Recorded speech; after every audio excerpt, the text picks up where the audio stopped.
वालेकुम जी, मैं हूं ज़िया बलोच। आप मुझे सोशल मीडिया प्लेटफॉर्म पर सुन रहे हैं और देख रहे हैं। बड़ी दिलचस्प किस्म की खबर है जनाब। ऐसी खबरें आ रही हैं जो पाकिस्तान में कभी सोचा भी नहीं जा सकता था कि इस किस्म की खबरें भी आएंगी। और बड़ी मिसालेदार, बड़ी कड़ाकेदार किस्म की जनाब सूरत हाल है।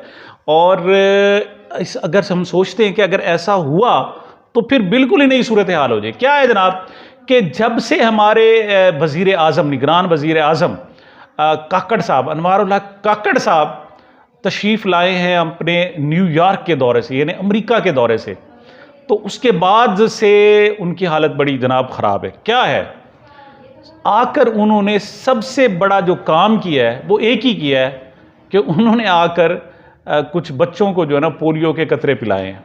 और मेरे ख्याल में इससे बड़ा काम हमारे वज़ीर आज़म के लिए क्या हो सकता है। उनको उनकी औकात भी याद दिला दी गई है और उन्हें कह दिया गया है कि आप ऐसे बड़े बड़े अजीम काम जैसे बच्चों को पोलियो के कतरे पिला देना जैसे है, और इसी तरीके से जनाब जाकर सुबह कोई बयान दे देना, कोई छोटा मोटा, वो भी लिखा हुआ। अब बगैर उन्हें कह दिया गया है कि आप गैर ज़िम्मेदाराना बयान नहीं दे सकते।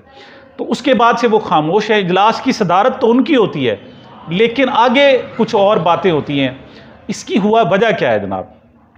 इसकी वजह ये बताई जा रही है कि जब से तशरीफ़ लाए हैं अनवारुल हक काकड़ साहब, तो उन्होंने उनके एक इजलास हुआ और इजलास में कहते नहीं उनकी ज़बरदस्त किस्म की सरजनिश की गई। सरजनिश, देखिए इस पर समी इब्राहिम साहब भी कह चुके हैं, कुछ और लोग भी बाकायदा लफ्ज़ सरजनिश इस्तेमाल कर चुके हैं। वो क्यों? इस वजह से नहीं कि उन्होंने जनाब पीटीआई के ख़िलाफ़ एक लाइन लेके जनाब अपने गैर जानिबदार होने का जो तासुर था वो ख़त्म कर दिया। ऐसी बात नहीं है। वो तो कहते हैं जी आपका बुनियादी फ़र्ज़ ये कि आपने करना है, इसको साइड लाइन करना है, नून लीग को आगे करना है, पीपल्स पार्टी को जस्ट थपकी देनी है, बाकियों को भी साथ लेकर चलना है और पीटीआई को रगड़ कर दे। ये तो है लाइन ऑफ एक्शन हमारे केयर टेकर प्राइम मिनिस्टर के लिए। उनसे कहा गया कि काकड़ साहब ये बताएं, आपको कहा था न्यूयॉर्क जाएं आप, अक़वाम मुत्तहिदा के इजलास में आप आम फ्लाइट से भी जा सकते थे, आपने पूरा तैयारा ही करा लिया। और जब तैयारा करा लिया, उसमें 300 लोगों की गुंजाइश होती है, तो आपने 300 रिश्तेदारों को इकट्ठा कर लिया, बीवी बच्चों छोटे भांजे भतीजे सबको आपने साथ ले लिया। और फिर जनाब जब आप जापान पहुंचे तो आपने कहा जी ज़रा एफल टावर देख के आते हैं जनाब। आप वहाँ चले गए, चलें वो भी मामला आते। फिर तुर्किश आप जनाब एक रेस्टोरेंट में चले गए, वहाँ बड़े खाबे खूबे खाए गए और ये स्पेशल तैयारा, इस पर जनाब करोड़ों रुपए खर्च हो गए। आप कर क्या रहे हैं, इस हवाले से थोड़ा बताएं तो सही। अच्छा, अभी जनाब इस हवाले से वो बता रहे थे, आप कहते हैं आप वापसी पे ये बताएं, 5 दिन आप लंदन ठहरे रहे, वहाँ आपने क्या करते रहे? और फिर ये बताएं कि वहाँ जो मुलाकातें आपने की हैं न्यूयॉर्क में, कोई एक ढंग का बंदा आपसे मिला? नहीं मिला। और फिर आप किस किस्म के बयान दे रहे हैं जनाब कि कह रहे हैं पाकिस्तान और चाइना का ताल्लुक ऐसे है जैसे अमेरिका और इसराइल का। ये कौन सी मिसाल दे दी आपने? तो जनाब उनसे इस किस्म की जनाब सरजनिश इस तरह की गई कि वो जो लोग उस मीटिंग में मौजूद थे, एक मरतबा तो इतने वो परेशान हुए कि उन्होंने कहा कि कहीं बंदे का जब्त जवाब ना दे जाए और अभी इस्तीफ़ा ना दे दे और उठकर चला ना जाए। लेकिन वो कहते हैं बहरहाल बड़े बड़े बड़े कलेजे वाले बंदे हैं और उन्होंने जनाब इसको ना सिर्फ बर्दाश्त किया, इसको देखा, बल्कि इसको बहरहाल मीटिंग वो ख़त्म हो गई। अब मीटिंग ख़त्म होने के बाद अब सूरत हाल ये है कि उनको महदूद कर दिया है कि आप इस्लामाबाद में रहना है और जो काम आपको कहा जाए सिर्फ वही करना है, इसके अलावा और आपने कोई नहीं करना। अच्छा, अब उन्होंने जाना था, 2 दौरे थे कम से कम। एक दौरा पेशावर था, वो उनका मनसूख कर दिया गया। एक और दौरा कराची था, वो भी सुना है कि वो भी मनसूख कर दिया गया। और अब वो इस्लामाबाद में बैठे हुए हैं और एक नया सवाल पैदा हो रहा है। नया सवाल ये है कि वो कहते हैं जनाब कि अगर गवर्नमेंट ये लंबी चलनी है, 2 साल तक फ़र्ज़ करो चलनी है, 3 साल तक चलनी है, तो फिर काकड़ साहब तो नहीं चल सकते, काकड़ साहब तो नहीं चलेंगे। अब ये नया एक तजर्बा है, वो कह रहे हैं जी काकड़ साहब को तब्दील करो और नया वज़ीर आज़म लाओ, निगरान वज़ीर आज़म। अब इसमें जनाब वो कहते हैं कौन कहाँ से लाएं जनाब? ये तो बड़ी मुश्किल से राजा रियाज साहब और मियाँ शहबाज शरीफ साहब ने बैठकर, अगरचे उनको हुक्म दिया था, उनकी अपनी ये इख्तरा नहीं थी, तो इस तरीके से तो लाया गया था। लेकिन अब इनको कैसे तब्दीली, यानी तबादले की बात हो रही कि इसको तब्दील किया जाए।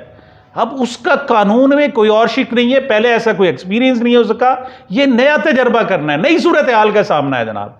इसको कैसे किया जाए, इसके लिए जनाब वो कहते हैं अगर तब्दीली हुई तो फिर क्या होगा।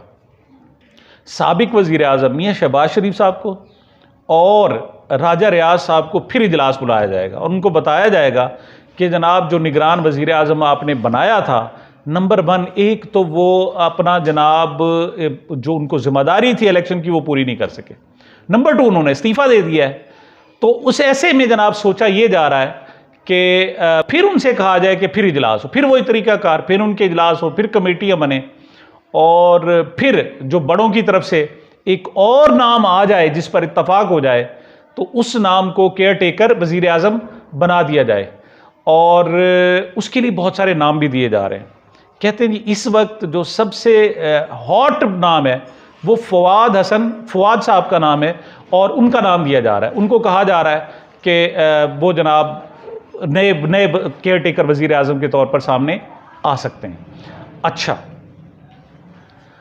अब ऐसा अगर हुआ तो फिर क्या होगा, हमारा आइन इसमें क्या कहता है। एक तो नया जो वज़ीर आज़म साहब आएंगे वो कहेंगे जी हमारे पास तो इंतज़ामात ही नहीं है। अब इंतज़ामात नहीं है तो क्या करना है, तो यही करना है जनाब, फिर हमें दोबारा टाइम दें और फिर नए मसाइल, नई सूरत हाल, नई जनाब सारी सूरत हाल होगी। उसमें फिर एक जवाब हमारे पास सामने आ जाएगा और इसका पाकिस्तान की तारीख में कोई और, जिसे कहते हैं ना, प्रेसिडेंट भी नहीं होगा, कोई और नज़ीर भी नहीं होगी और मिसाल भी नहीं होगी। तो ऐसे में इलेक्शन को डिले मजीद किया जा सकता है, फिर वो 6 महीने भी हो सकता है, साल भी हो सकता है, 2 साल भी हो सकता है, और जो नया वज़ीर आज़म आएगा उनको कुछ असाइनमेंट्स भी दी जा सकती हैं।